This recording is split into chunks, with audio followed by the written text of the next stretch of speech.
seen. No ear has heard. No heart has imagined. Brace yourself. Welcome to the revolution.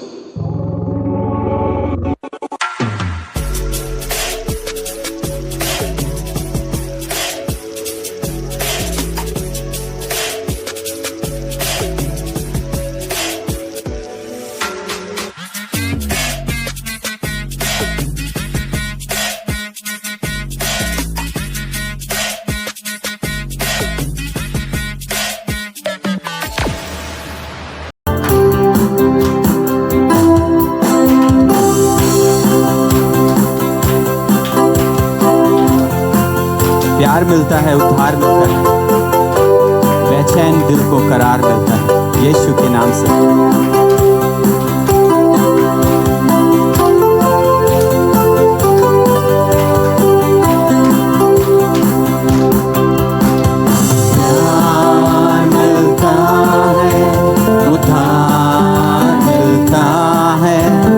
प्यार मिलता है, उद्धार मिलता है, बेचैन दिल को करार मिलता है, बेचैन दिल को करार मिलता है यीशु के नाम से, यीशु के नाम से, यीशु के नाम से, यीशु के नाम से।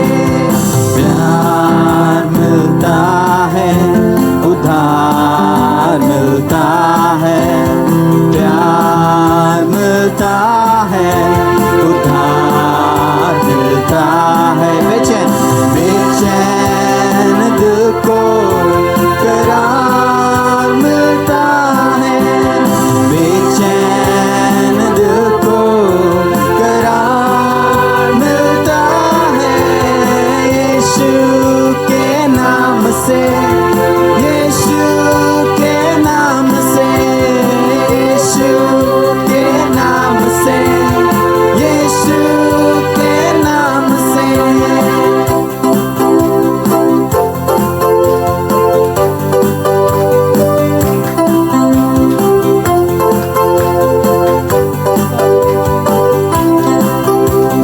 अंधों को दृष्टि मिलती है, लाचार शांति पाते, बंधन में जो जकड़े हैं वो मुक्ति पाते।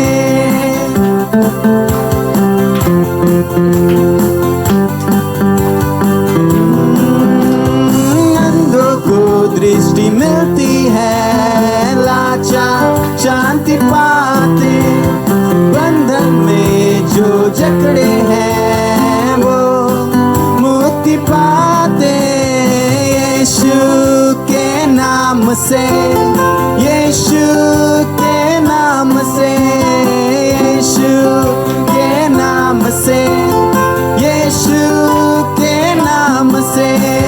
प्यार मिलता है, उद्धार मिलता है, प्यार मिलता है, उद्धार मिलता है, बेचैन दिल को करार मिलता है, बेचैन दिल को करार मिलता है यीशु के नाम से, यीशु के नाम से, यीशु के नाम से, यीशु के नाम से।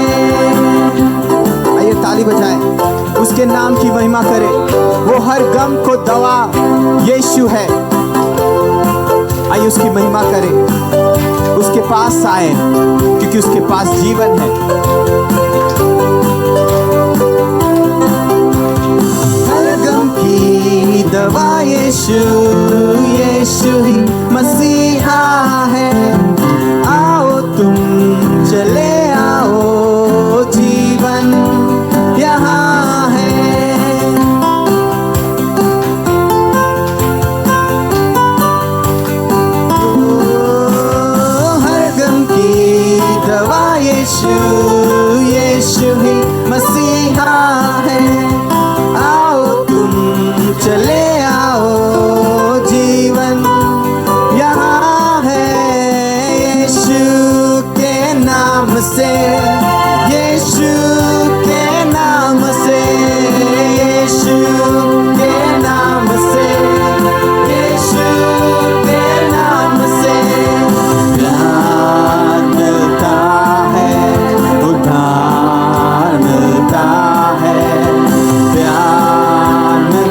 प्रभु, मैंने तेरे भवन में प्यार पाया है, उद्धार पाया है प्रभु, उस बेचैन दिल का करार पाया है प्रभु, तेरे नाम से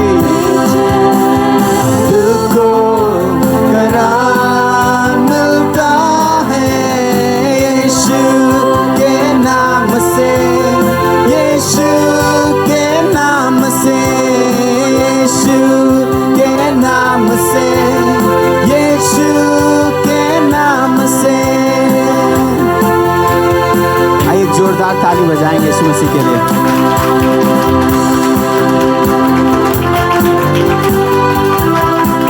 हालेलुया। बाइबल कहता है प्रभु का आनंद हमारा क्या है? बल है। लेकिन आपको पता है यदि विश्वासी उदास रहे तो विश्वासी बल खो चुका है। यदि हम आनंदित है, ये हमारा ताकत है शैतान के विरोध। यदि हम निराश है, शैतान हमें हरा सकता है। लेकिन प्रभु का आनंद हमारा बल है। इसलिए यदि आप अपने परेशानियों के ऊपर हंसते हैं, आप बलवान हैं। तो आइए हम आनंद मनाएं, जय जयकार करें, उसकी स्तुति करें, ताकि हमारे बंधन टूटे। सो आइए, जिसका जितना बड़ा परेशानी, उसका आनंद उससे बड़ा होना चाहिए। हालेलुया। आपके पहाड़ से आपका विश्वास ऊंचा होना चाहिए। हालेलुया। सो आइए इस गीत को गाएंगे और अपने जगह से निकल कर आराधना करेंगे।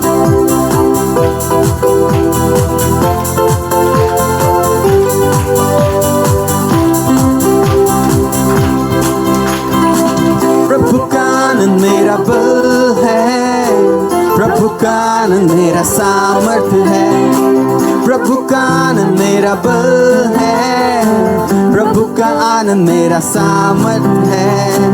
यीशु तेरी उपस्थिति में आनंद ही आनंद है, यीशु तेरी उपस्थिति में आनंद ही आनंद है। इसलिए नाचता हूँ, गाता हूँ, झूमता हूँ यीशु के लिए,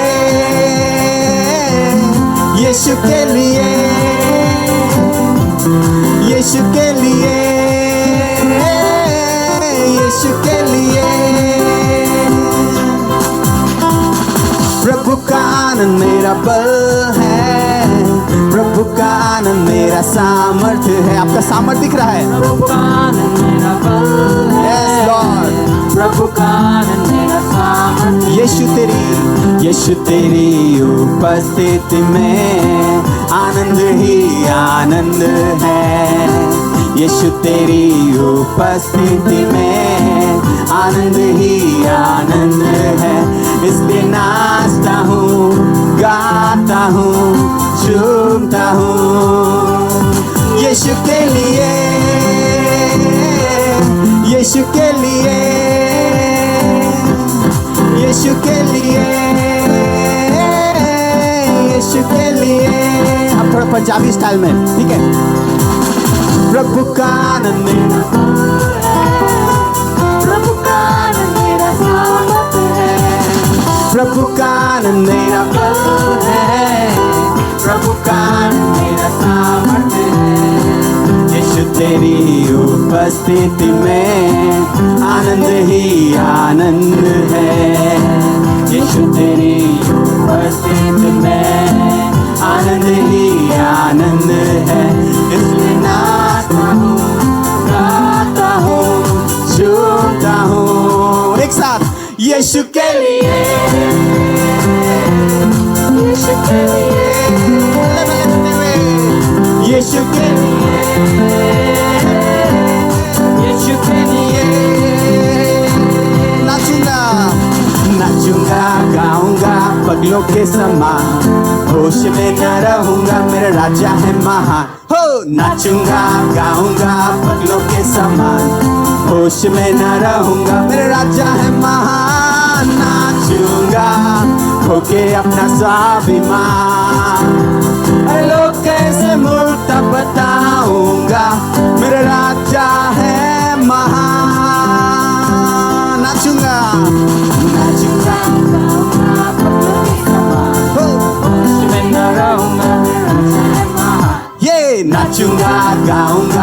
पागलों के समान, होश में ना रहूंगा, मेरा राजा है महान, नाचूंगा खो के अपना स्वाभिमान। लोग कैसे मुर्दा बताऊंगा, मेरा राजा है महान। ना ना ना ना ना ना ना ना ना हे ना ना ना ना ना ना हे na na na na na na hey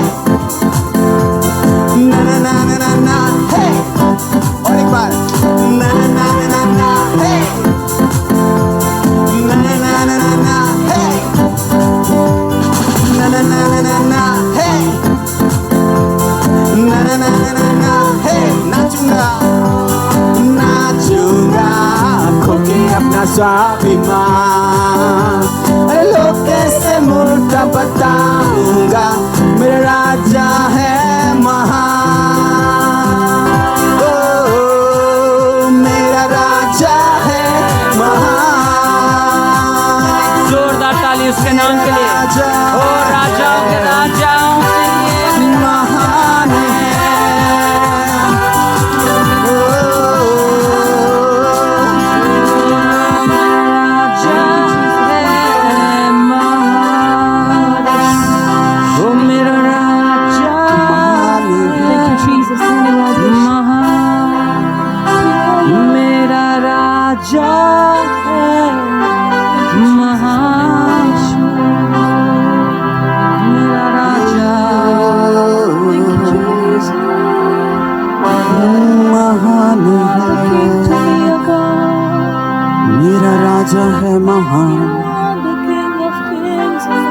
तूने मेरे लिए बड़े बड़े काम किए हैं परमेश्वर,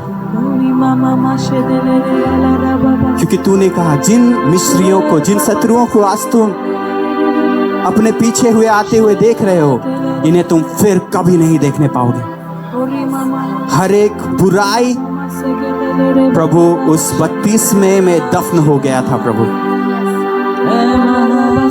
और परमेश्वर का सामर्थ्य इस समय मेरे जीवन में छाया करता है परमेश्वर, जिसमें मैं चलता हूँ फिरता हूँ। ये परमेश्वर का सामर्थ्य है जिसमें मैं जी रहा हूँ, और मैं आपकी महिमा करता हूँ कि तू महान है, तू सर्वोच्च है, तू सबसे ऊपर है, तू सर्वशक्तिमान है, जिसका सामना कोई नहीं कर सकता परमेश्वर। आइए कलीसिया, इस समय हम आराधना की ओर जा रहे हैं। उस परमेश्वर को जो योग्य है, आइए हम अपने हाथों को उठाकर आराधना करें।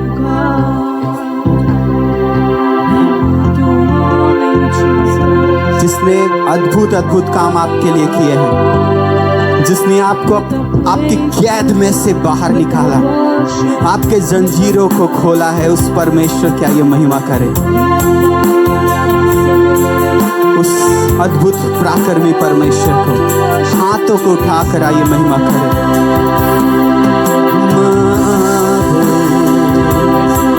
योग्य है तू, अपने हाथों को उठाकर आराधना करते हैं। महिमा आदर के योग्य है तू, अपने हाथों को उठाकर आराधना करते हैं। तू है महान, तू करता अद्भुत काम, तेरे जैसा कोई नहीं, तेरे जैसा कोई नहीं। तू है महान, तू करता अद्भुत काम, तेरे जैसा कोई नहीं, तेरे जैसा कोई नहीं। आइए उस परमेश्वर को महिमा आदर दें, अपने हाथों को उठाकर आइए हम उसकी आराधना करें।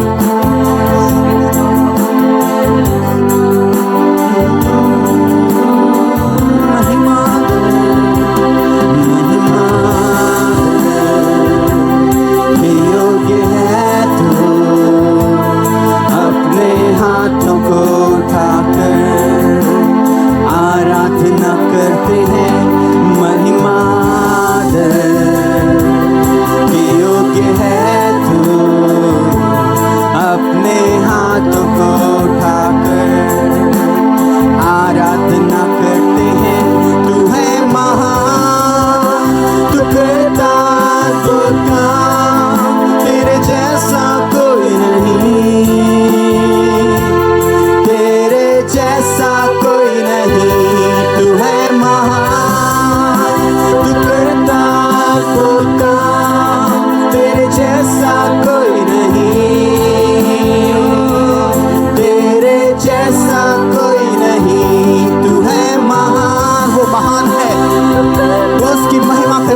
परमेश्वर है। कोई नहीं, ओ तेरे जैसा, तेरे जैसा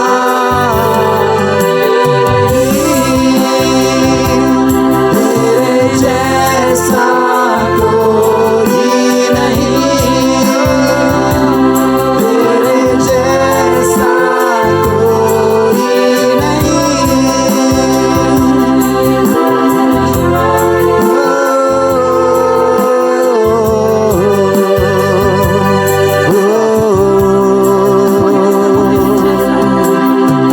तेरी हुजूरी चाहूं मैं, तेरा सामर्थ अब जानूं मैं, ऊंचा उठाऊं तेरा नाम, करता रहूं आराधना, किससे तेरी तुलना है, कौन करे सामना, किससे तेरी तुलना है, कौन करे सामना। पवित्र पवित्र पवित्र तू, पवित्र पवित्र पवित्र तू, पवित्र पवित्र पवित्र तू, पवित्र आइए हाथों को उठाकर उसे पवित्र कहे तू।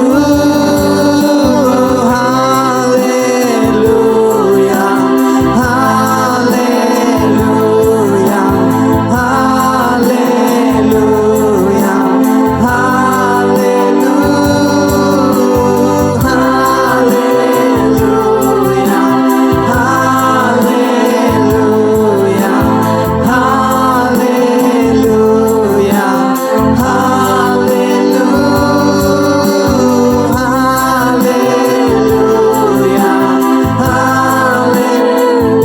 आइए मिलकर चर्च एक ऐसी आराधना परमेश्वर को दे जो उसके सम्मुख एक सुगंध के समान जाए। आइए एक साथ मिलकर उसे महिमा करें।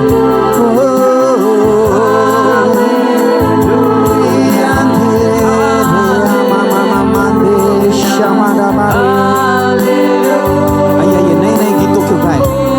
आइए कुछ देर शांति से, कुछ देर आइए अपने मन को खोलिए, नया करिए नया करिए।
प्रभु हम हर एक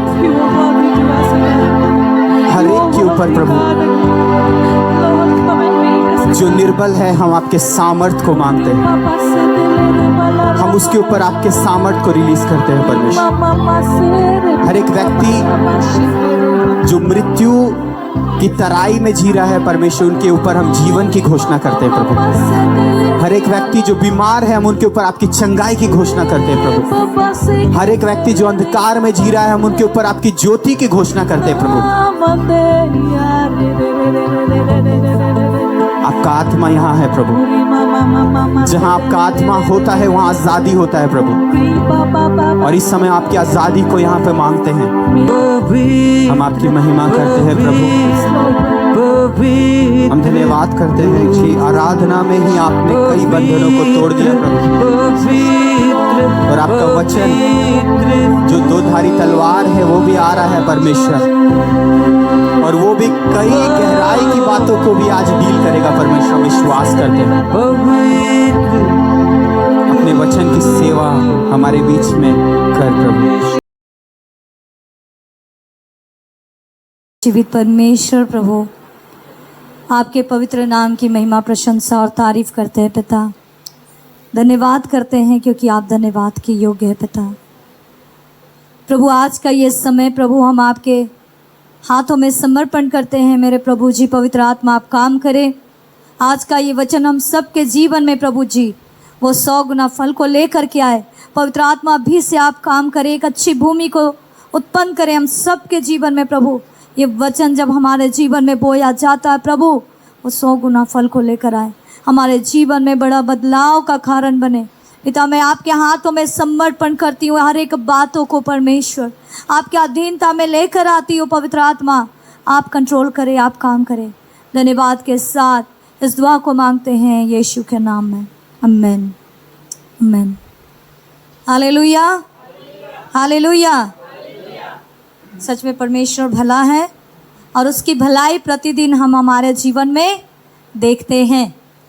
और आज के जीवन में आज का दिन के लिए अगर हम भलाई देखें, परमेश्वर को महिमा देते हैं कि आज का ये दिन जिसको हम लोग विश्राम दिन के रूप में मनाते हैं, विश्राम दिन के रूप में याद करते हैं, परमेश्वर की उपस्थिति में आते हैं, तो आज का ये भलाई कि परमेश्वर हमसे और आपसे क्या करने जा रहा है, बातें करने जा रहा है। हालेलुया।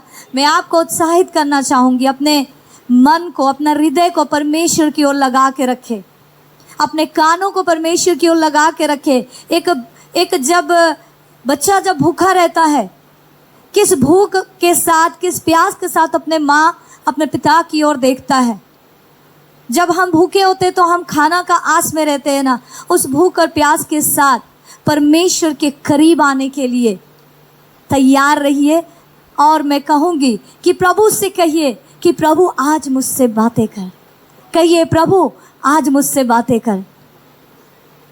फिर से कहें हालेलुया। भूखा हृदय के साथ जब हम बैठते हैं, एक प्यासा हृदय के साथ जब बैठते, परमेश्वर हमारा जीवन को देखता है और हमारा वो खाली जगह को क्या करता है, भरता है, पूरा करता है, हमको तृप्त करता है। और आज की सुबह वो समय है जब हम अपने आत्मिक जीवन में सप्ताह भर में बहुत सारा उतार चढ़ाव हम देखा होगा अपना लाइफ में, आज फिर से रिस्टोर करने का समय है, फिर से भरने का समय है। हालेलुया। परमेश्वर का धन्यवाद करती हूँ। बीते सप्ताह आपने बहुत सारी बातों को वचन के द्वारा देखा, बपतिस्मा के महत्व के लिए, मारा जाना, गाड़ा जाना, जी उठने के बारे में। उसी बात को कुछ और एक बात जो परमेश्वर ने मेरे मन में डाला है, मैं कोशिश करूँगी कि आप उस बात को समझ सके। और पवित्र आत्मा को अलाउ करती हूँ कि पवित्र आत्मा हम सब से बात करे। ये केवल जब मैं बोल रही हूँ ये आपके लिए नहीं, वरन ये मेरे लिए भी है। हालेलुया। आइए हम वचन निकालेंगे, गलातियों 2 अध्याय उसका 20 वचन। मैं मसीह के साथ क्रूस पर चढ़ाया गया हूँ, अब मैं जीवित ना रहा पर मसीह मुझ में जीवित है, और मैं शरीर में अब जो जीवित हूँ तो केवल उस विश्वास से जीवित हूँ जो परमेश्वर के पुत्र पर है, जिसने मुझसे प्रेम किया और मेरे लिए अपने आप को दे दिया। हालेलुया। वचन कह रहा है कि मैं मसीह के साथ कहाँ चढ़ाया गया हूँ, क्रूस पर चढ़ाया गया हूँ, और अब मैं क्या ना रहा, जीवित ना रहा, पर मसीह मुझ में क्या है, जीवित है। हालेलुया। जब हमने बपतिस्मा लिया, जब हमने प्रभु यीशु मसीह को उद्धारकर्ता के रूप में स्वीकार किया, मेरे प्रियो मैं आपको उत्साहित करना चाहूँगी। हम जानते हैं, हम सब ने यहाँ उपस्थित बैठे लगभग सभी ने प्रभु यीशु मसीह को उद्धारकर्ता के रूप में स्वीकारा है। और अपना जीवन को उसके हाथों में सौंपा है और बपतिस्मा को लिया है। ये बात हम सभी के लिए है कि वचन कह रहा है कि मैं मसीह के साथ क्रूस पर चढ़ाया गया हूँ। जब प्रभु यीशु मसीह का उस बलिदान को जब हम विश्वास किए, उसको अपने जीवन में लिए, तो अपना पापी देह को क्रूस पर लेकर के हम क्या कर दिए हैं, चढ़ा दिए।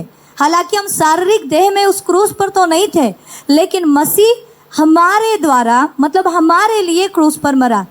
और गलातियों का किताब में यही जब बात कह रहा है कि हम इस पापी देह के लिए क्या कर दिए गए हैं, क्रूस पर चढ़ा दिए गए। और क्रूस पर जब प्रभु यीशु मसीह चढ़ाया गया तो वहाँ यीशु मसीह का मृत्यु हो गया था। और याद रखना है कि हम पुराना मनुष्यत्व में जब जी रहे थे, उस पुराने मनुष्यत्व को हमने क्या कर दिया है, क्रूस पर चढ़ा दिया है। अब हम जीवित नहीं हैं। बपतिस्मा का मतलब उन बातों को समझना है मेरे प्रियो, कि जब हम बपतिस्मा लिए, जब पानी में हमने बपतिस्मा लिया और हमारा पाप जो है वहाँ क्या हो गया, गाड़ दिया गया। बीते सप्ताह हमने सीखा कि हम क्या किए हैं, अपने आप को, पुराने मनुष्यत्व को क्या किया, हमने गाड़ दिया। बीते सप्ताह कई लोग अपने कुछ आदतों को, कुछ ऐसे लतों को जो अभी तक इनके ज़िंदगी में बना हुआ था, हमने उनको गाड़ दिया। और यही बात कह रहा है वापस से गलातियों की किताब जब हम पढ़ रहे हैं कि अब हम जीवित नहीं रहे। जब हम बपतिस्मा लेते हैं तो हमने अपने पुराने मनुष्यत्व, पुरानी आदतों को क्या कर देते हैं, हम गाड़ देते हैं। मसीह में हम लोग क्या है, नया सृष्टि है और हमारे अंदर में प्रतिदिन परमेश्वर का नयापन को दिखाई देना जरूरी है। हालेलुया। और हमें अपना पुराना मनुष्यत्व को वापस से उखाड़ना नहीं है। पुराना मनुष्यत्व के मतलब के बारे में झूठ बोलना, गाली देना, चोरी करना, है ना, ये पाप तो है ही, लेकिन पुराना मनुष्यत्व वो है जो हमारे अंदर में होता है। पहले मेरे जो आदतें थी, कई बार मैं गुस्सा हो जाना, कई बार किसी की बातों को बार बार दिल से लगा लेना, मेरे अंदर कड़वाहट है या किसी को देख करके मुझे चिढ़ आना। जब हम पुराने मनुष्यत्व के लिए मार दिए गए, खत्म हो गया हमारा पुराना मनुष्यत्व, तो हमारा ये पुराना स्वभाव है, ये भी क्या हो गया, बपतिस्मा जब हमने पानी में बपतिस्मा लिया, वो क्या हो चुका है, गाड़ा जा चुका है। एक और वचन को देखेंगे इस बात को स्पष्ट रूप से समझने के लिए, रोमियो 6 अध्याय उसका 3 वचन। जब हमने मसीह यीशु का बपतिस्मा लिया, क्या बोला, क्या तुम नहीं जानते? अगर आप आज के सुबह नहीं जान रहे हैं इस महत्व को, तो परमेश्वर आज आपसे कह रहा है, क्या तुम नहीं जानते कि हम सब ने, जिन्होंने मसीह यीशु का बपतिस्मा लिया, यीशु मसीह के बलिदान को ग्रहण करके अपने जीवन में हमने जब विश्वास किया कि प्रभु यीशु मसीह ने मेरे पापों के लिए क्या किया, जब उसका बपतिस्मा लिया तो उसकी मृत्यु का क्या किया है, बपतिस्मा लिया है। वो मेरे पापों के लिए ले करके मरा है। अगर हम वापस से अपने पापों को, वापस से अपनी पुरानी आदतों को अगर अपने जीवन में ले करके आ रहे हैं, तो कहीं ना कहीं हम यीशु मसीह के मृत्यु को व्यर्थ ठहराते हैं। हालेलुया। और नया जन्म पाने का मतलब है, जब हम पानी में, जब हमारा शरीर जब ले करके जाया गया और जब हम वापस से उठते हैं, तो हम नया जन्म पा करके उठते हैं, नया पन में उठते हैं, नए बच्चे के समान होते हैं। और उसके बाद हमारा आत्मिक जीवन क्या होता है, बढ़ना शुरू होता है। और जब हम पुरानी चीज़ों को जब लेकर आएंगे तो मेरा आत्मिक जीवन क्या होने लगता है, बढ़ना, उसका बढ़ोतरी का जो स्तर होता है वो घटने लगता है। हम जीते हुए हैं, और जीते हुए का मतलब है पुरानी चीज़ों को अपने जीवन में वापस आने के लिए नहीं देना। कई बार हम लोग इस गलत फहमी में रहते हैं कि बपतिस्मा जब हम ले लिए, चाहे 2 साल पहले, 6 महीना पहले, 5 साल पहले या 20 साल पहले, जब हमने बपतिस्मा लिया, कई बार ये धारणा रहता है कि हाँ अब बस है, मेरे पाप को परमेश्वर ने क्षमा कर दिया, मुझे पवित्र बनाया, मुझे अपने बेटा और बेटी होने का अधिकार दिया। आप सहमत है ना इससे? परमेश्वर का बेटा बेटी है कि नहीं, है ना? हालेलुया। उसका आत्मिक वारिस है हम लोग। हम लोग स्वर्ग जाने का परमेश्वर ने अधिकार दिया। तो जब कई साल हो गए, कुछ महीने हो गए, जब हम बपतिस्मा लेते, एक गलत फहमी में हम होते हैं कि अब जब बपतिस्मा ले चुके हैं तो अब सारा काम खत्म हो गया। लेकिन मैं आपको उत्साहित करना चाहूंगी, मसीह जीवन में बपतिस्मा पहला कदम है। बोलिए पहला कदम। मसीह जीवन में बपतिस्मा पहला कदम है। विश्वास का जीवन में जब आप कदम रखे, बपतिस्मा एक पहला सीढ़ी है। जब आप अपने आत्मिक जीवन में कदम रखें, उसके बाद आपको क्या करना है? लगातार चलते जाना है। अगर आप एक जगह पर स्थिर रह जाएंगे, बपतिस्मा लेकर के ठहर गए, तो आप उस मंजिल को कभी भी क्या नहीं कर सकते? पा नहीं सकते। और इस गलत फहमी में हम कई विश्वासी लोगों का जिंदगी ठहर जाता। मैं बपतिस्मा ले चुका हूं, मेरा पाप क्षमा हो गया, अब आगे जा करके मैं अपना जिंदगी के साथ जो भी करूं, मैं तो परमेश्वर का बेटा और बेटी हूं। लेकिन मेरे प्रियो, मैं आपको उत्साहित करना चाहती हूं, बपतिस्मा लेने के बाद हम लोगों को याद रखना है कि बपतिस्मा का महत्व क्या है। याद रखिएगा, जब लूका 3 का 21 और 22 में जब आप देखिएगा, उसमें जब प्रभु यीशु मसीह बपतिस्मा लेकर के जब निकले तो आकाशवाणी हुआ और परमेश्वर ने क्या कहा? तू मेरा प्रिय पुत्र है जिससे मैं क्या हूं? प्रसन्न हूं। जब आप बपतिस्मा लिए तो उसके बाद परमेश्वर को ये क्या किया? प्रसन्नता पहुंचाया। परमेश्वर खुश हुआ है, परमेश्वर खुश है आपसे। लेकिन उसके बाद प्रभु यीशु मसीह ठहर नहीं गया। परमेश्वर की प्रसन्नता को बनाए रखने के लिए किस किस स्तर से होकर के गुजरा है। अगर आप प्रभु यीशु मसीह का जिंदगी को देखें, चारों सुसमाचार को जब आप पढ़िएगा, यहाँ तक कि फिलिपियों की किताब, गलातियों, रोमियो की किताब जब आप पढ़िएगा, उसमें भी प्रभु यीशु मसीह का बलिदान के बारे में आप देखिएगा, उनका संघर्ष के बारे में देखिएगा कि वो बपतिस्मा लेकर के रुका नहीं। हम बपतिस्मा लेकर के हमारा आत्मिक जीवन के लिए संतुष्टि करके नहीं रुकना है। वो भूख और प्यास रोज दिन हमारा जीवन में होने का जरूरत है। रोज दिन कि प्रभु मुझसे बातें कर, प्रभु मेरा जिंदगी को और बेहतर बनाने के लिए मैं क्या करूं, मेरी मदद कर। हम समझते हैं बपतिस्मा ले लिया, अब मुझे टिकट मिल गया स्वर्ग का और इसके आगे और कदम करने का जरूरत नहीं। अगर ऐसा होता तो प्रभु यीशु मसीह का बलिदान होना ही नहीं था। बपतिस्मा ले लेता और यीशु मसीह बोलता बस इतना ही कर दो, हो गया। उसके बाद प्रभु यीशु मसीह परीक्षा से होकर के गुजरा। उनके जीवन शैली के बारे में हम लोग चारों सुसमाचार की किताबों में क्या करते हैं? देखते हैं। और अंतिम काम उनका जो है, अपने आप को क्या किया? उन्होंने बलिदान किया। ये बात हमारे और आपके जीवन के लिए क्या है? एक उदाहरण है। हम लोग कुछ एक पॉइंट को देखेंगे कि बपतिस्मा का जो जीवन होता है, बपतिस्मा के जो बाद का जीवन होता है, जब हम प्रभु यीशु मसीह के साथ जब उस क्रूस पर चढ़ा दिए गए, अब हम जीवित नहीं रहे। जो उसका दूसरा लाइन लिखा है कि अगर मैं जीवित हूं तो क्या? कि परमेश्वर ने मुझसे क्या किया है? प्यार किया है। और उस प्यार का कीमत को समझने के लिए मैं जब तक इस पृथ्वी पर रहूंगा, मैं जब तक इस पृथ्वी पर रहूंगी, परमेश्वर के प्रेम का कीमत को क्या करती रहूंगी? दिखाती रहूंगी, प्रस्तुत करती रहूंगी, चाहे वो परमेश्वर के प्रति हो या मनुष्यों के प्रति। हालेलुया। क्या आप समझ पा रहे हैं? हालेलुया। तो पहली बात इसमें जब हम लोग देखेंगे कि बपतिस्मा का जो जीवन है उसमें आता है मेल मिलाप। मेल मिलाप कुलुस्सियों 1 अध्याय उसका 20 और 22 वचन को हम लोग देखेंगे। और उसके क्रूस पर बहे हुए लहू के द्वारा मेल मिलाप करके सब वस्तुओं का उसी के द्वारा अपने साथ मेल कर ले, चाहे वे पृथ्वी पर की हो चाहे स्वर्ग में की। उसने अब उसकी शारीरिक देह में मृत्यु के द्वारा तुम्हारा भी मेल मिलाप कर लिया, ताकि तुम्हें अपने सम्मुख पवित्र और निष्कलंक और निर्दोष बनाकर उपस्थित करे। हालेलुया। यहाँ बात करा जा रहा है कि उस क्रूस पर बहे हुए लहू के द्वारा किसका मेल मिलाप हुआ है? हमारा और आपका। ये अलगाव कहाँ से शुरू हुआ था? अदन की वाटिका से। हम और आप सब जानते हैं, एक संडे स्कूल का बच्चा भी जानता है कि जब आदम और हवा ने पाप किया तो हमारा क्या हो गया था? अलगाव हो गया था, लेकिन प्रभु यीशु मसीह के बहे हुए लहू के द्वारा हमारा और आपका परमेश्वर के साथ क्या हो गया है? मेल मिलाप हो गया।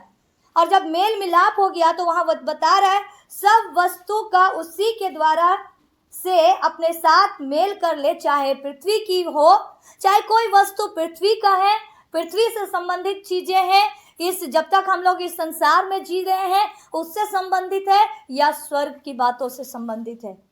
बोल रहा हर एक बातों के लिए क्या कर दिया? प्रभु यीशु मसीह का बहा हुआ लहू हमें क्या करा गया? परमेश्वर से मेल करा गया। और हमें और आपको इस बात को समझना है कि जैसे यीशु मसीह ने इस मेल मिलाप का जो शुरुआत कर दिया, हमारे और परमेश्वर के बीच का खाई को एक बिछवाई आया। प्रभु यीशु मसीह इस पृथ्वी पर जब आता है और हमारे और आपके बीच का वो पुल बन के परमेश्वर से मेल मिलाप कर दिया और मनुष्यों से मनुष्यों का मेल मिलाप कर दिया। अब इसके मतलब ये ठहरना नहीं है। हम बपतिस्मा ले करके हाँ परमेश्वर से मेल मिलाप हो गया, लेकिन इस रिश्ते को बनाए रखना होगा।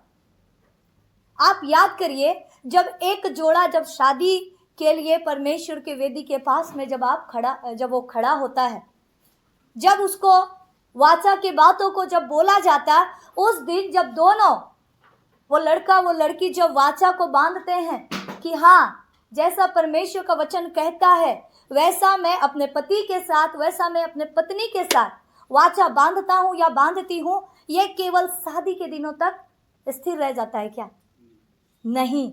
जब तक वो लोग इस पृथ्वी पर होते हैं, जब तक इस पृथ्वी पर है, ये वाचा वो दोनों एक दूसरे के साथ करते हैं। बोलते चाहे उतार आ जाए, चाहे चढ़ाव आ जाए, चाहे कुछ हो जाए। ये बात अलग है मेरे प्रियो की आज के दिनों में मसीही शादियां भी बहुत सारा टूट जा रहा है, लेकिन मैं आपसे कहना चाहूँगी एक सतर्कता के लिए, आप विवाह का उदाहरण ले लीजिए कि जिस दिन शादी हुआ उन लोग सिर्फ उसी दिन के लिए कमिटेड नहीं रहा, वो लोग हमेशा हमेशा के लिए, जिस दिन हमने बपतिस्मा लिया सिर्फ उसी दिन मेल मिलाप नहीं हुआ, उस मेल मिलाप को बना करके रखना हमारा और आपका क्या है? जिम्मेदारी है। परमेश्वर के साथ मेल मिलाप और परमेश्वर के लोगों के साथ मेल मिलाप। हालेलुया। यहाँ एक और पतला लाइन में मैं आपको बात करना चाहूँगी। मेल मिलाप का जब बारे में बात आता है, हम लोग कई बार बोलते हैं ना कि हम लोग संसार की चीज़ों को अपने ऊपर हावी होने नहीं देना है, हम लोग कहते हैं ना। तो जिसकी वजह से हम लोग पापी मनुष्य होते हैं, मतलब कहने का मतलब जो प्रभु यीशु मसीह को नहीं जानते, हम लोग कई बार वो लोगों से भी क्या कर जाते हैं? उनके साथ बैर करना शुरू कर देते हैं। मैं धर्मी हूँ, मैं बपतिस्मा ले लिया, मैंने उद्धार पा लिया, मैं सुरक्षित हूँ, तुम गलत हो, तुम बुरे हो। तो यहाँ अगर हम ऐसा कदम उठा रहे हैं तो वचन के अनुसार हम क्या कर रहे हैं? गलत कर रहे हैं। मेल मिलाप का मतलब हमको उस व्यक्ति के लिए क्या करना? उदाहरण बनना है। और दूसरी बात यहाँ क्या होती है, कई बार हम लोग व्यक्तियों को ग्रहण नहीं करते, व्यक्तियों के कामों को ग्रहण कर लेते हैं। वो जो व्यक्ति प्रभु यीशु मसीह को नहीं जानता है, हम लोग कहते तो हैं कि नहीं, हमको संसार के साथ मेल मिलाप नहीं करना, और हम कई बार अपने भाइयों से, अपने बहनों से, अपने परिवार या जो विश्वास में कमजोर है उनसे भी कई बार हम लोग क्या कर लेते हैं? नफरत कर लेते हैं। लेकिन उनकी चीज़ों को जो परमेश्वर ने मना किया, संसार की चीज़ों में हमको शामिल नहीं होना, बहुत बार हम उनकी चीज़ों को अपने जीवन में ले आते हैं। मेल मिलाप हमें परमेश्वर से करना है, परमेश्वर के लोगों से करना है। और यीशु मसीह ने जैसे मेल मिलाप एक पापी का परमेश्वर से करा दिया, वही काम हमें और आपको भी क्या करना है? करना है। हमें यह समझना है कि हमें संसार के कामों से, एक पापी के पाप से मेल मिलाप नहीं करना है, लेकिन उस पापी व्यक्ति से मेल मिलाप करना है ताकि वो भी उद्धार में आ जाए। क्या आप समझ रहे इस बात को? मतलब उससे प्यार करना। अगर उस जगह यीशु मसीह होगा, हम सब जब यीशु मसीह क्रूस पर चढ़ाया गया, जिस वक्त यीशु मसीह क्रूस पर चढ़ाया गया, वहाँ पर जितने लोग थे सब पाप में थे। हम और आप आज के डेट में 2024 में जो है, बहुत लोग ये साल बपतिस्मा लिए, बहुत लोग कुछ साल पहले बपतिस्मा लिए। ये 2000 के जो दशक जो चल रहा है, ये इन समय में जो हम हैं, हम जब तक बपतिस्मा नहीं लिए थे, उद्धार नहीं पाए थे, हम भी पाप में थे। हमारे लिए यीशु मसीह ने क्या किया है? क्रूस पर कीमत चुकाया। एक पापी के लिए, एक पापी से प्यार करने के लिए यीशु मसीह ने एक प्रेम को दिखाया कि वो कीमत क्या किया है? चुकाया। हमें और आपको उस कीमत को क्या करना? बरकरार रखने का जरूरत है। यीशु मसीह उनके पापों को नहीं लिया, लेकिन पापियों को अपना जीवन में, अपना हृदय में क्या किया है? जगा दिया।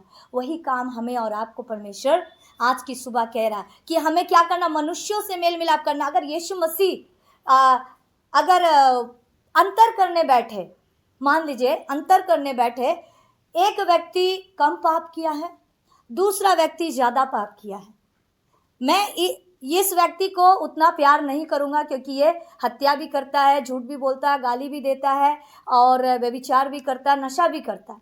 और एक व्यक्ति है सिर्फ कभी कभी झूठ बोलता है। कभी यीशु मसीह ने ऐसा नहीं किया कि मैं ये कम जो पाप किया है इसको प्रेम करूँगा और ये ज़्यादा पाप जो किया है, बहुत बार बार गिर जाता है, इसको नहीं प्रेम करूँगा। कभी बोला क्या? परमेश्वर के नज़र में पाप तो पाप है। और प्रभु यीशु मसीह ने सबको एक बराबर ले लिया। वचन कहता ना यूनानी रहा ना यहूदी रहा। मतलब हम लोग चाहे कम पापी हो, ज़्यादा पापी हो, 10 साल का हो, 20 साल का हो, 2 महीना का हो, 3 महीना का हो, कुछ भी हो, हमें पता है हम जन्म से पापी हैं और हमको एक बराबर का समानता में प्रभु यीशु मसीह लेकर आया।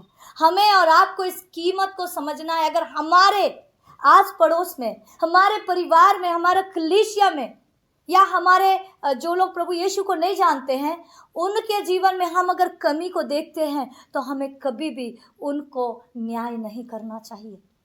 यीशु मसीह अगर न्याय करने के लिए बैठ जाता ना, तो आज यीशु मसीह उस क्रूस पर बलिदान नहीं होता।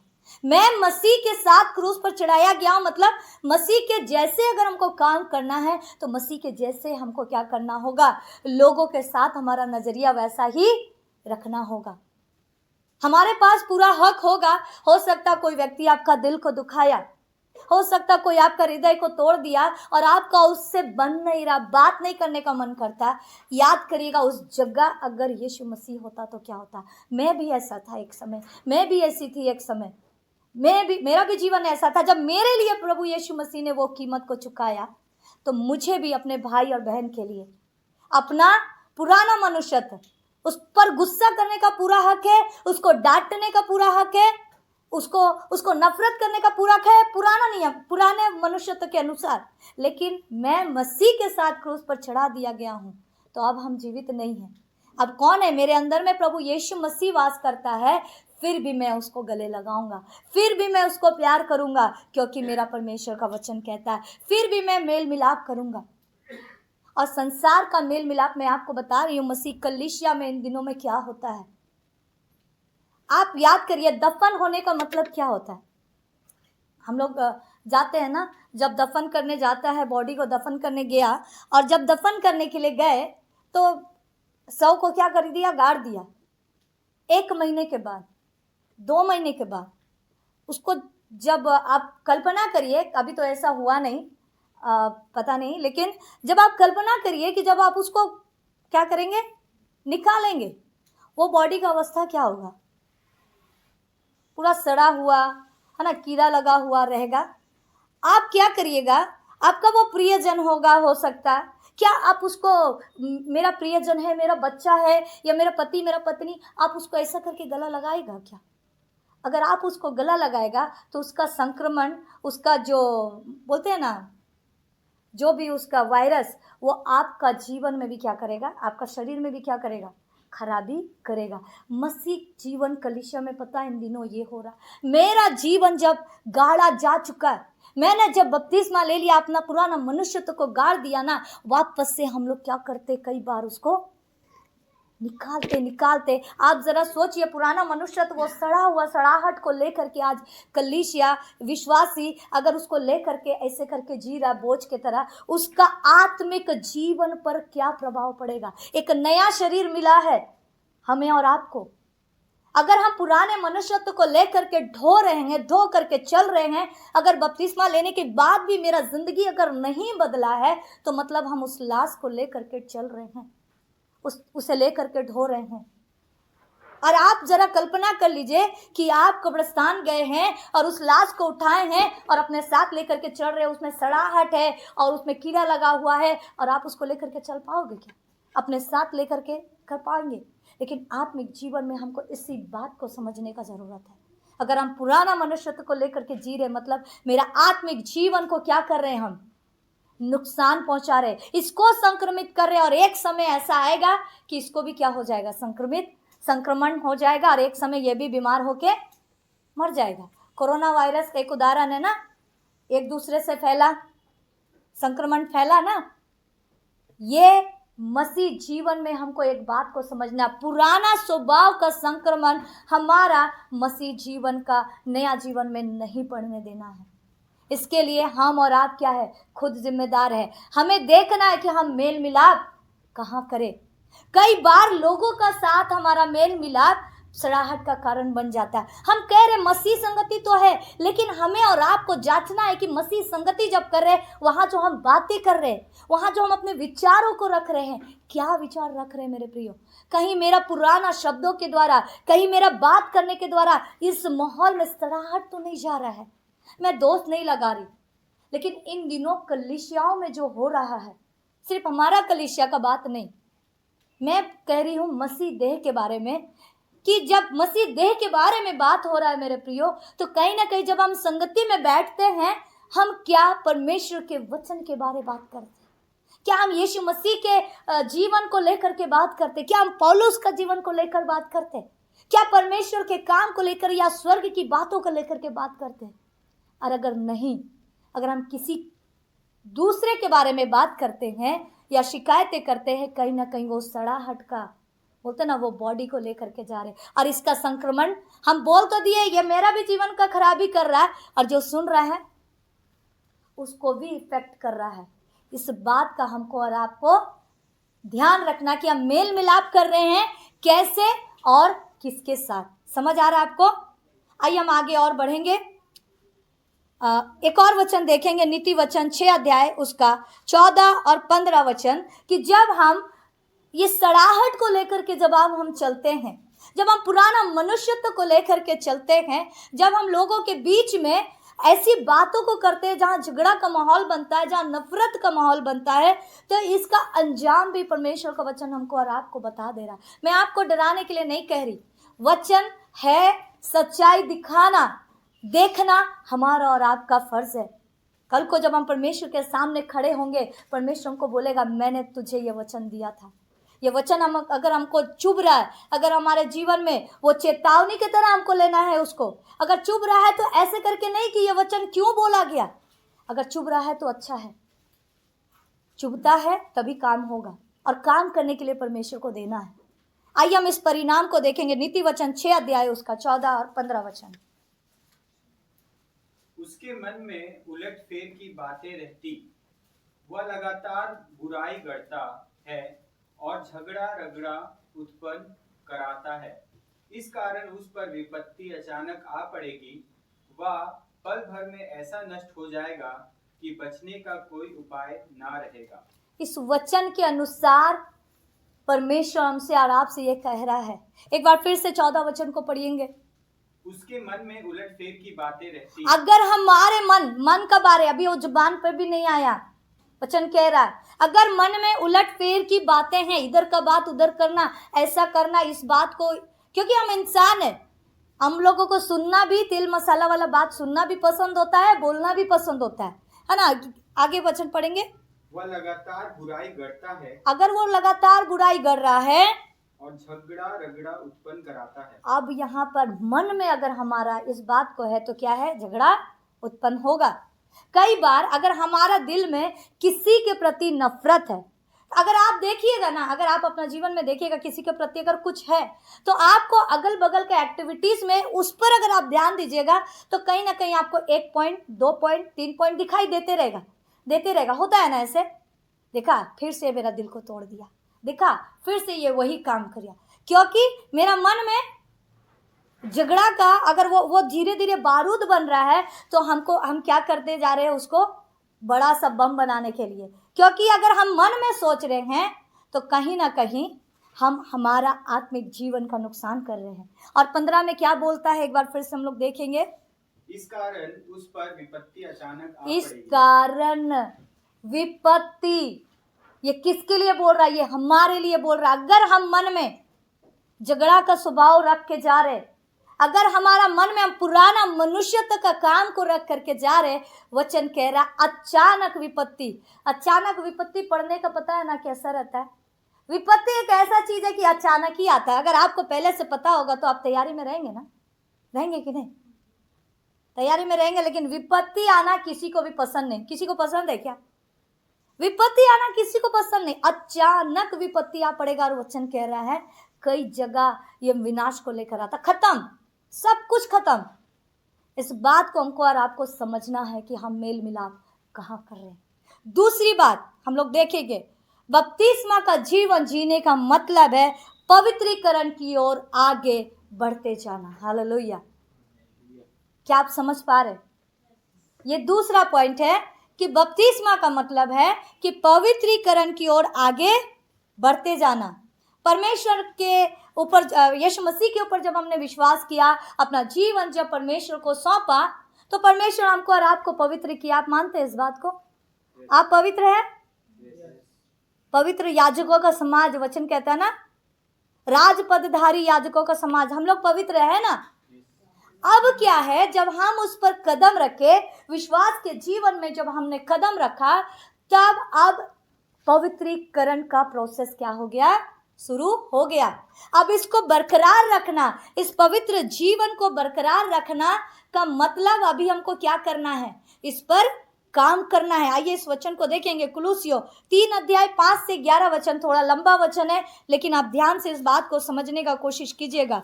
कुलुसियों 3 अध्याय 5 से 11 वचन। इसलिए अपने उन अंगों को मार डालो जो पृथ्वी पर है, अर्थात व्यभिचार, अशुद्धता, दुष्कामना, बुरी लालसा और लोभ, जो कि मूर्ति पूजा के बराबर है। इन्हीं के कारण परमेश्वर का प्रकोप आज्ञा ना मानने वालों पर पड़ता है। और तुम भी जब इन बुराइयों में जीवन बिताते थे तो इन्हीं के अनुसार चलते थे। पर अब तुम भी इन सब को, अर्थात क्रोध, रोष, वैरभाव, निंदा और मुंह से गालियां बकना, ये सब बातें छोड़ दो। एक दूसरे से झूठ मत बोलो, क्योंकि तुमने पुराने मनुष्यत्व को उसके कामों समेत उतार डाला है और नए मनुष्यत्व को पहन लिया है, जो अपने सृजनहार के स्वरूप के अनुसार ज्ञान प्राप्त करने के लिए नया बनता जाता है।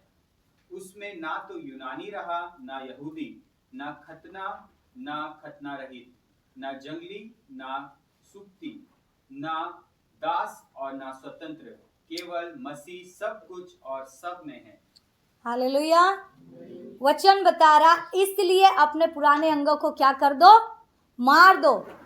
ये किसको कह रहा है? एक नया मतलब बिना उद्धार पाए हुए व्यक्ति को नहीं कहा जा रहा, ये कलीसिया को बोला जा रहा है, हमको और आपको बोला जा रहा है कि अपना क्या करो? पुराने अंगों को मार दो।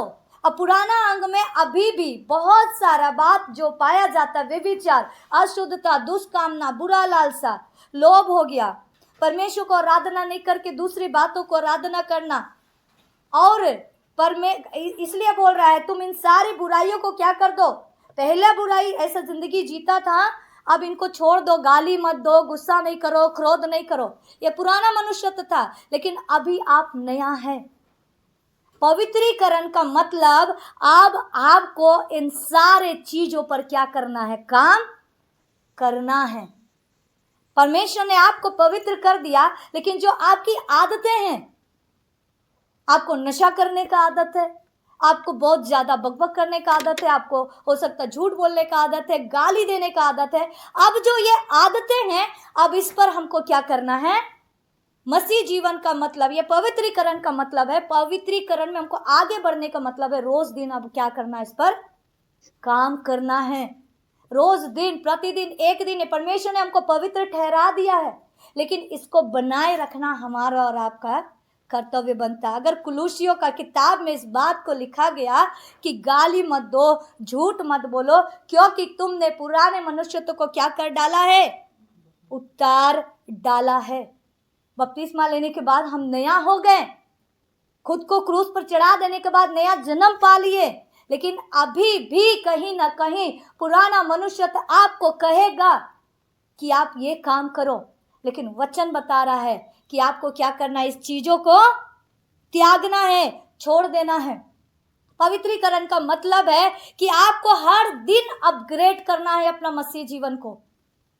मैं एक मीटिंग में गई थी, वहां मैंने एक वो जो प्रचारक थी उनसे सुना था कि आपका मसीह जीवन जो है, आज का जीवन से बढ़ के कल का मसीह जीवन होना, कल का मसीह जीवन से हो करके उससे आगे बढ़ करके अगला दिन मसीह जीवन बढ़ना है, ऊपर जाना है, नीचे नहीं आना। पवित्रीकरण का मतलब यही है मेरे प्रियो, अपग्रेड करना है। समझ लीजिए हम मसीह जीवन में जब आए, आप एक गाड़ी समझ लीजिए, आप और हम एक क्या है, एक समझ लीजिए टाटा कंपनी का गाड़ी। आपको उसको चलाने के लिए क्या करना पड़ेगा, उसको सर्विसिंग कराना पड़ेगा। 10 साल का विश्वासी, 20 साल का विश्वासी अगर पवित्रीकरण में आगे बढ़ने के लिए परमेश्वर को काम करने नहीं दे रहा, उसकी गाड़ी में जंक लग गया, जंक लग जाएगा और वो मसीह जीवन को बहुत खींचने का कोशिश करेगा, बहुत आगे ले जाने का कोशिश करेगा, लेकिन जा नहीं पाएगा, क्योंकि उसका पुर्जा क्या हो चुका है, खराब हो चुका है, जंक लग चुका है। मेरा और आपका मसीह जीवन के बारे में यही बात है मेरे प्रियो। हम मसीह जीवन का जो गाड़ी है उसको पवित्रीकरण में आगे बढ़ाते रहना है, उसको क्या करना, अपग्रेड करना है, उसको जंक लगने नहीं देना, पुर्जा को बदलते रहना है। जैसे परमेश्वर ने सिखाया कहीं पर हमें दान देना चाहिए, हमें दशवां देना चाहिए, आपने उस पर काम किया, पवित्रीकरण में एक कदम में आगे बढ़े। परमेश्वर ने बात किया कि परमेश्वर से आपका एक क्वालिटी का टाइम होना चाहिए, प्रार्थना का जीवन, वचन का जीवन होना चाहिए, आपने उस पर काम किया, ये हुआ पवित्रीकरण में आगे बढ़े। एक स्टेप क्या करते जाते हैं, हम बढ़ते जाते हैं, पुरानी चीजों को क्या करते जाते हैं, छोड़ते जाते हैं, अपना जिंदगी से गंदगी को हटाते जाते हैं और क्या करते हैं, नया करते जाते, नया भरते जाते। गाड़ी में 2 काम होता है, या तो पुराना पार्ट्स को रिपेयर करके अगर वो काम चल रहा है तो चलाना है, या तो अगर नहीं चल रहा तो उसको हटा करके नया लगाना है। और हमारा मसीह जीवन में भी 2 चीज, केवल और केवल बुराई को छोड़ना नहीं है कि सिर्फ बुराई को छोड़ दिए, बुराई को छोड़ करके भलाई को अपनाना है। गाली देना तो छोड़ दिया, झूठ बोलना तो छोड़ दिया, लेकिन बदले में अब अपने शब्दों के द्वारा क्या करना है, प्रभु को महिमा देना, सुसमाचार का प्रचार करना, चाहे कोई कंडीशन आ जाए, सच बोलना, पारदर्शिता का जीवन बनाए रखना, ये सारी चीजें भी है। बुराई को छोड़ देना, कई बार हम लोग बोलते हैं पाप छोड़ दो, गलत काम करना छोड़ दो, ये सारी चीजें तो छोड़ दिए, लेकिन अब करना क्या है, आप करना क्या है, अब आपको इस बात को समझना होगा। अब क्या करना, आपको भलाई की ओर अपग्रेड अपना जीवन को करने के लिए, पवित्रीकरण में अपना जीवन को आगे बढ़ाने के लिए इसको क्या करना, मेहनत करना है। पवित्रीकरण में आगे जाने के लिए परमेश्वर बात करेगा, जहां इस चीज को लेकर आ, इस चीज को लेकर आ, इस चीज को लेकर आ, कई जगह बात करेगा, इस चीज को निकाल, इस चीज को निकाल, इस चीज को निकाल, उसको बोलते हैं अपग्रेड होना। तो आप अपग्रेड होने के लिए तैयार है? हालेलुया। नया मनुष्यत्व को बनाए रखने के लिए, अपना जीवन का गाड़ी को बनाए रखने के लिए आपको प्रतिदिन पवित्रीकरण में आगे बढ़ना है।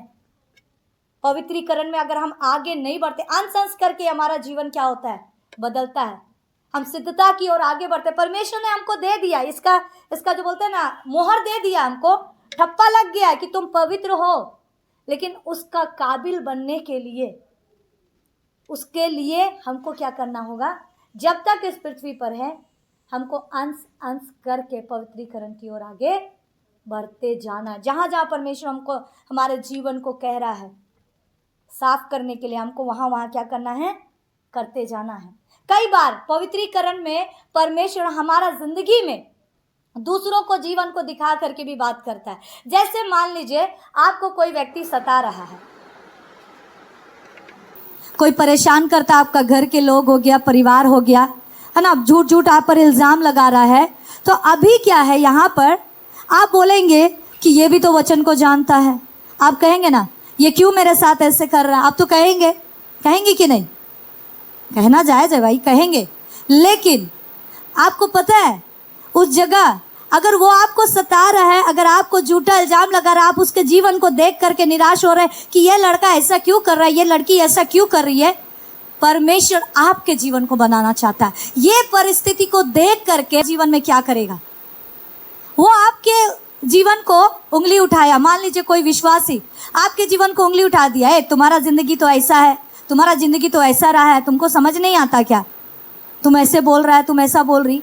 आपको पता है उस पर हमें बोलने के बजाय हम लोग बोल देंगे, तुम वचन को जान करके ऐसा बोलती है, हम उसको बोल सकते हैं। लेकिन आपको पता है परमेश्वर यहाँ आपको बनाना चाहता है।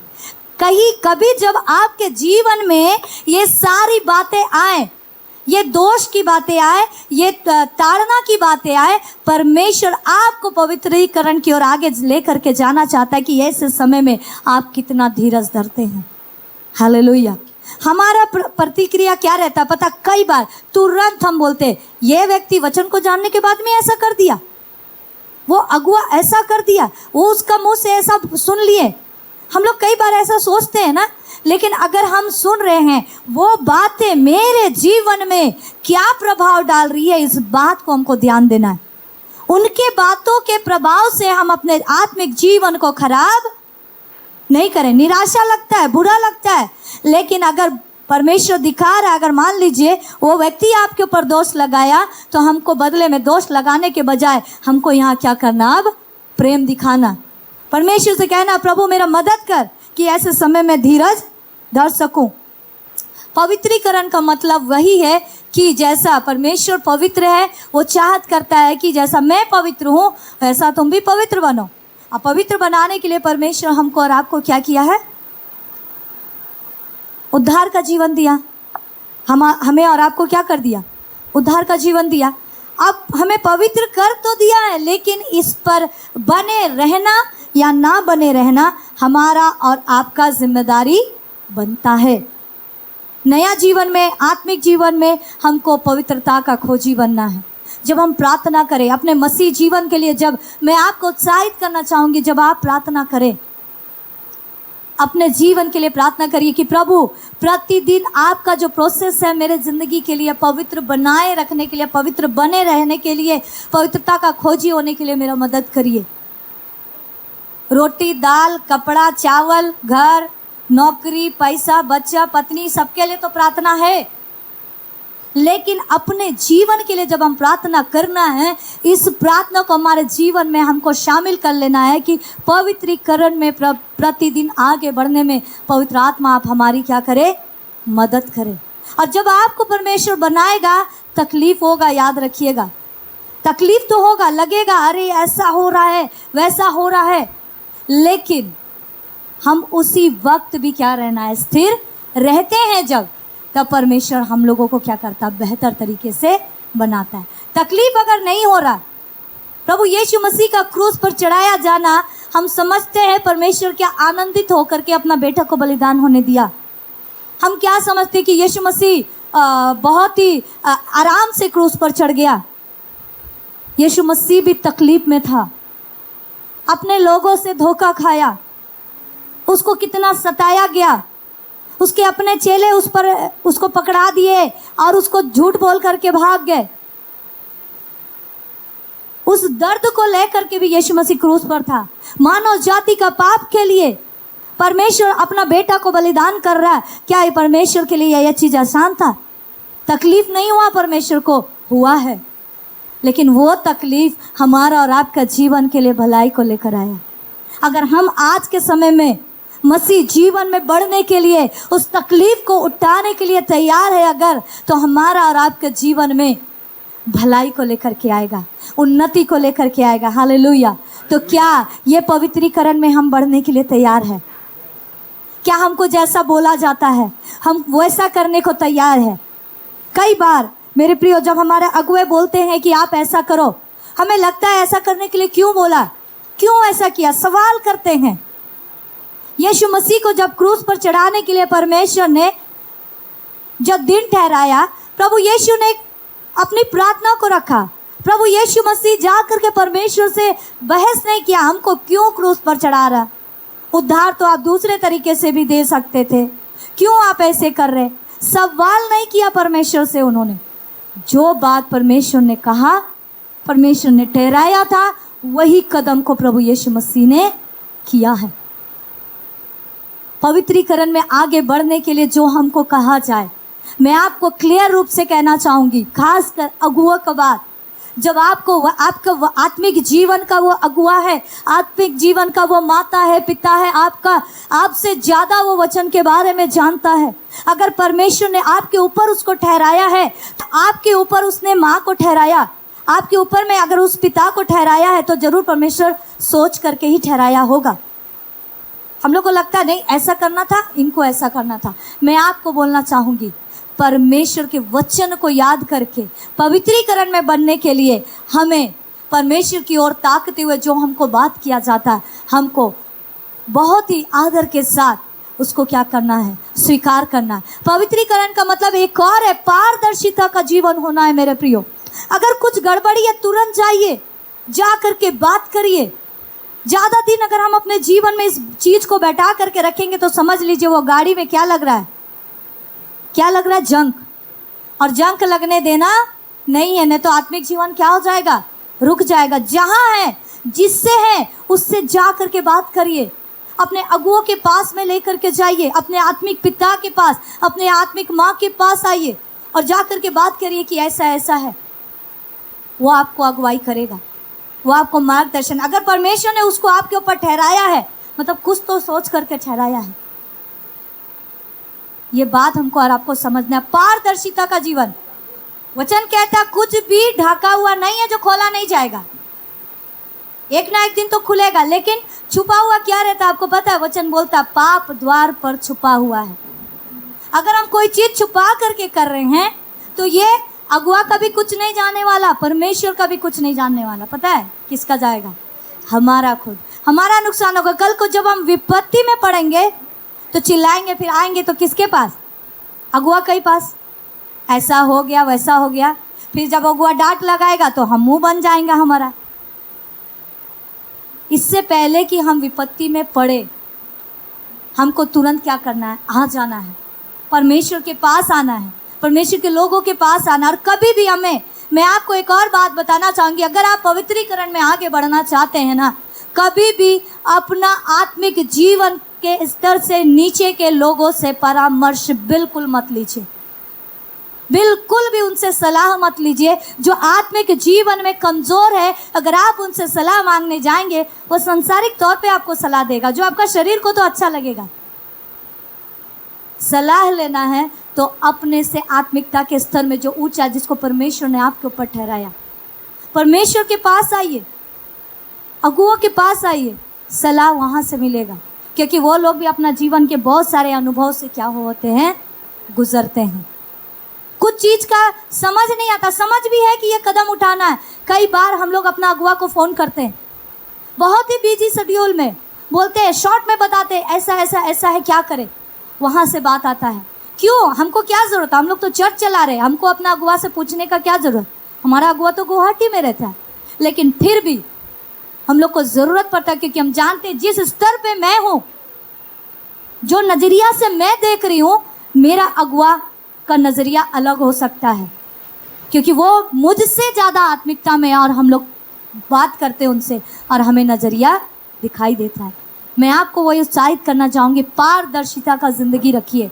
अगर छुपा हुआ ज़िंदगी हमारा रहेगा, शैतान को मस्त मौका मिल जाएगा हमारा ज़िंदगी को बर्बाद करने के लिए। आगे हम लोग बढ़ेंगे। तीसरी बात, बपतिस्मा का जीवन का मतलब है, बपतिस्मा के बाद का जीवन का मतलब है समर्पण का जीवन। बोलिए समर्पण का जीवन। समर्पण का जीवन का मतलब ही क्या है कि अपने आप को आप क्या कर रहा है, परमेश्वर को दे रहा है, परमेश्वर को उंडेल रहा। समर्पण का मतलब होता है आपकी इच्छा, आपका भावना, आपकी चाहते, आपका जो चाहत चीज है जो आपको बहुत पसंद है, समर्पण का मतलब है उसको उंडेल देना। ये आपका हक में होना है, ये चीजें आपको पकड़ के रखने का पूरा हक है, इस चीज पर आपका पूरा अधिकार है। लेकिन फिर भी परमेश्वर के हाथों में उस बातों को क्या कर देना, छोड़ देने का मतलब होता है। बपतिस्मा के बाद हमें समर्पण का जीवन को जीना बहुत ज़रूरी है, समर्पित होना बहुत ज़रूरी है परमेश्वर को लेकर के। उद्धार के कामों को पूरा करने के लिए हम खुद से उद्धार के कदमों में आगे नहीं बढ़ सकते ना। हमें किसका ज़रूरत पड़ा? जब हम समर्पण किया, अपना जीवन को सौंपे, तब हमें उद्धार का जीवन मिला है। तो पहला कदम में जब हमने सौंपा है, पहला कदम में जब हमने अपना ज़िंदगी को दिया है, समर्पित किया, तो हमें उद्धार मिला। तो सोचिए बाद का मसीह जीवन के लिए हम कैसे चीज़ों को पकड़े रह सकते हैं। हमको परमेश्वर को क्या करना, उसको समर्पण करना है। आपको हम बताना चाहेंगे, आदम और हवा जब पाप किया, वो लोग क्या किए? छुप गए पेड़ के पीछे। अगर वो लोग उस वक्त समर्पण किए होते, गलती हुआ है, फिर भी बोले होते प्रभु मेरे से क्या हो गया, गलती हो गया, आगे क्या करेंगे बताइए, तो हम मानते हैं कि आज इतिहास अलग होता है, आज समय अलग होता है। लेकिन वो लोग क्या किए? पाप करने के बाद छुप गए। हम इंसानी स्वभाव है तो उन्हीं का खून, आदम और हवा का। हम लोग भी ऐसा करते, पाप के बाद छुप जाते, मेरा अगुआ को पता चल जाएगा, हाँ तो चलेगा ही चलेगा, नहीं भी चले तो भी पता चल जाएगा। तो अगुआ भी कोई न्याय करता नहीं है। लेकिन जब डिले होता है ना, तब चीज़ें और ज़्यादा क्या हो जाते हैं, खराब हो जाते हैं। जब परमेश्वर के आगे आकर के हम समर्पण नहीं करते, हमारा ज़िंदगी और ख़राब हो जाता है। हर एक छोटा छोटा बात में हमको क्या करना है, परमेश्वर को समर्पित करना है, अपनी इच्छा को, अपना भावना को। अगर वो लोग छुपाया नहीं होता, अगर वो लोग अपना आत्मिक जीवन का सुरक्षा बनाए रखने के लिए अगर सोचता कि मेरे से गलती हो गया, तो आज बात अलग होता। हमें और आपको इसको आदत नहीं बना करके इसको सबक के तौर पर लेना है। गड़बड़ी, कमी हो सकता है, लेकिन उसके बाद का जीवन क्या, उसके बाद हमको क्या करना है। प्रभु यीशु मसीह का समर्पण अगर हम देखें, इच्छा का समर्पण करना, खुद का लालसा का समर्पण करना है। गलती भी हो गया, फिर भी मेरे से गड़बड़ी हो गया, मैं क्या करूं प्रभु? वचन में लिखा है ना, परमेश्वर ही चोट लगाता है। कहीं दाऊद ने कहीं पर वर्णन किया था इस बात को, वही घाव लगाता है, वही चंगा भी करता है। लेकिन गड़बड़ी कई बार हम करते हैं और परमेश्वर को बोलते हैं प्रभु चंगाई नहीं दे रहा, क्योंकि हम समर्पण दिखाते ही नहीं। परमेश्वर उस वक्त भी तैयार है हमें बदलने के लिए। कई बार हमसे एक बार पाप हो गया तो हम लोग सोचते हैं कि मैं अपने आप का जीवन को सही कर लूँगा, फिर चर्च जाऊँगा या फिर परमेश्वर के पास जाऊँगा। मैं आपको बताना करती हूँ, समर्पण का मतलब होता है कि जो है जैसे है, हम जब उसके पास जाएंगे तब हम बदलेंगे। बदल करके उसके पास नहीं जा सकते। बदलाव लाने के लिए हमको परमेश्वर के करीब जाना ही होगा। बदलाव लाने के लिए हमको परमेश्वर के हाथों में अपना वापस से जीवन सौंपना ही होगा, चाहे जैसा भी कंडीशन में है। आदत नहीं छूट पा रहा, ये चीज़ें बिगड़ गई, हमको समर्पण करना है, हमको परमेश्वर के हाथों में सौंपना है।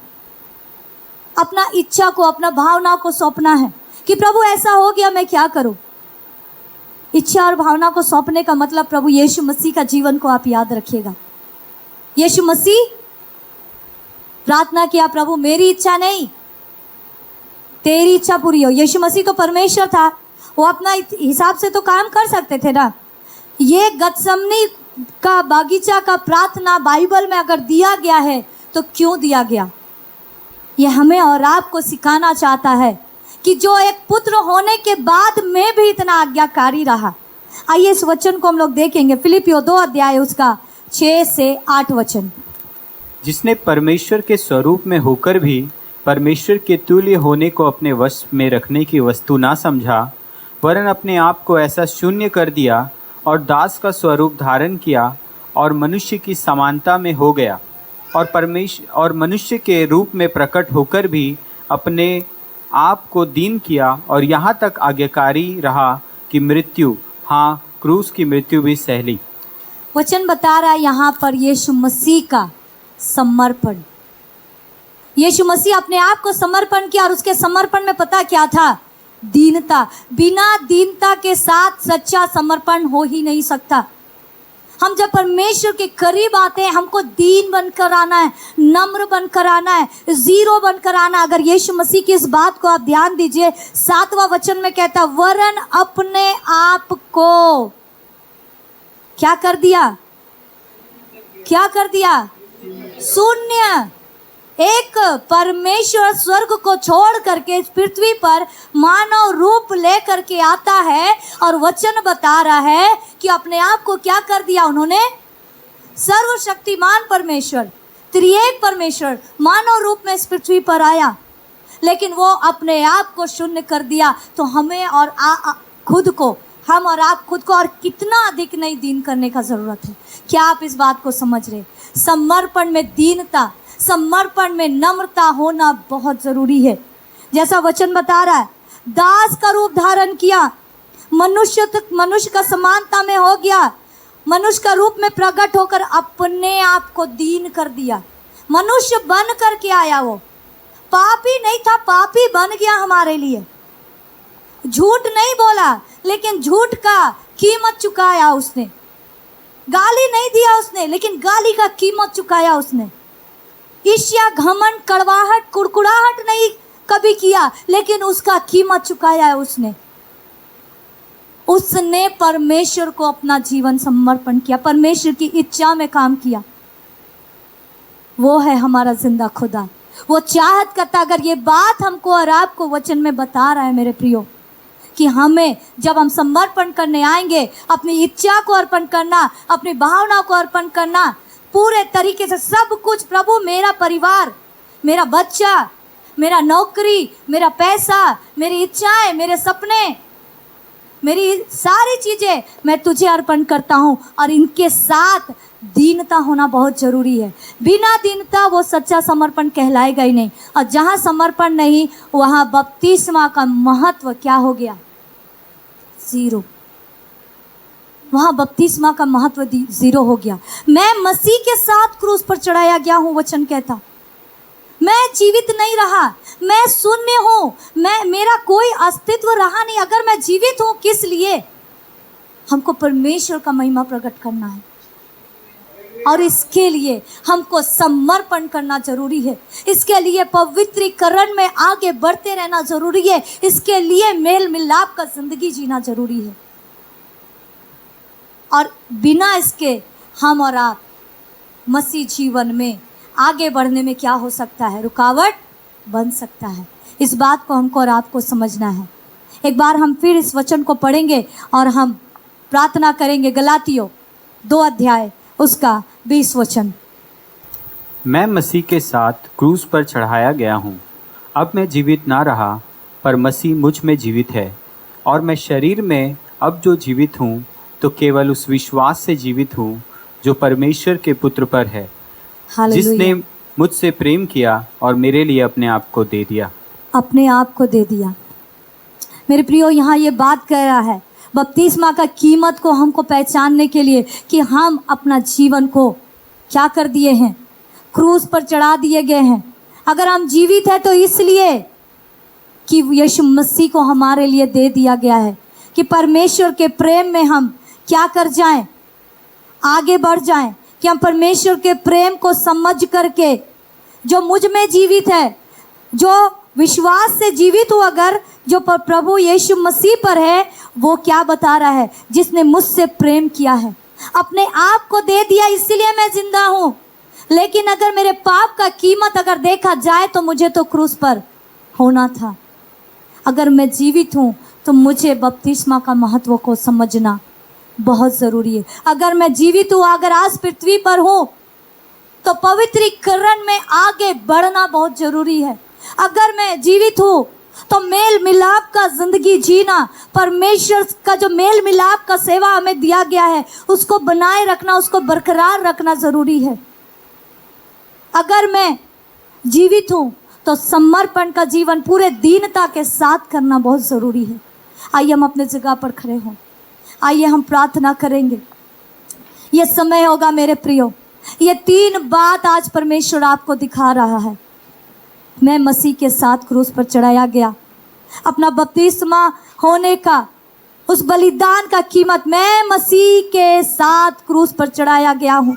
उस कीमत को पहचानने के लिए, मसीह जीवन में आगे बढ़ने के लिए, पवित्रता में आगे बढ़ने के लिए, पवित्रीकरण का अनुसार चलने के लिए जो बातें हमको रुकावट डाल रहा है, आज परमेश्वर कहता है उसको क्रूस पर चढ़ा दो, उसको यीशु के क्रूस पर लेकर के आओ।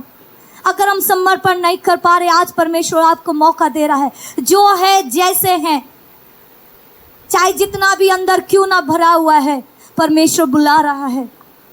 परमेश्वर के करीब आइए, परमेश्वर के करीब आइए, अपना जीवन को एक बार फिर से सौंपिए पूरे दीनता के साथ। वो आपको बदल देगा मेरे प्रियो, वो आपको बदल देगा।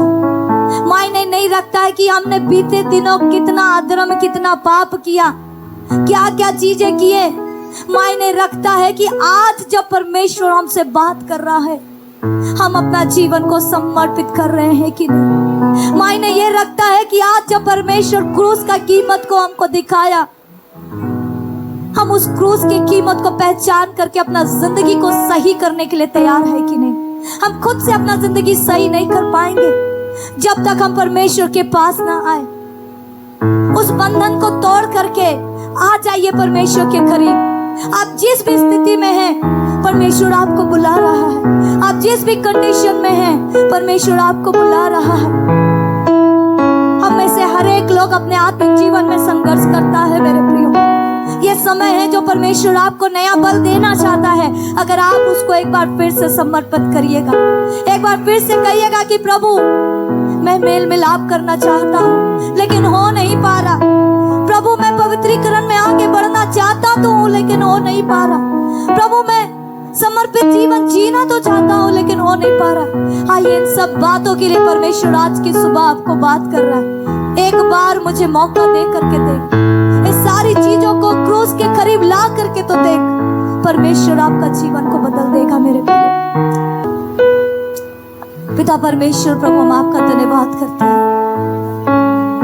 आपने काम किया प्रभु, हर एक हृदय से बहुत बोला है और बात किया है प्रभु। आप काम कर चुका है और कर भी रहा है प्रभु। आपका धन्यवाद करती हूँ प्रभु। यहाँ उपस्थित तमाम लोगों के जीवन में पवित्र आत्मा आप काम करे। जब यहाँ से घर जाते हैं प्रभु, आपका ये वचन के अनुसार कि मैं मसीह के साथ क्रूस पे चढ़ाया जा चुका हूँ, मैं जीवित ना रहा। प्रभु यीशु मसीह आपका इस क्रूस का कीमत को हम सभी लोग प्रतिदिन और प्रतिदिन प्रभु याद रख पाए। परमेश्वर आप अनुग्रह दीजिए, हमें आपका अनुग्रह का जरूरत है। हम खुद से पवित्र नहीं हो सकते, हम खुद से आगे नहीं बढ़ सकते। हम जो है जैसे है आपके करीब आते हैं प्रभु। हम धन्यवाद करते हैं, आपने काम किया, आपकी बड़ाई करते हैं, आपको प्रशंसा करते हैं, धन्यवाद करते इस वचन के लिए, आपको महिमा देते हैं। इस दुआ को मांगते हैं यीशु मसीह के नाम से, आमीन।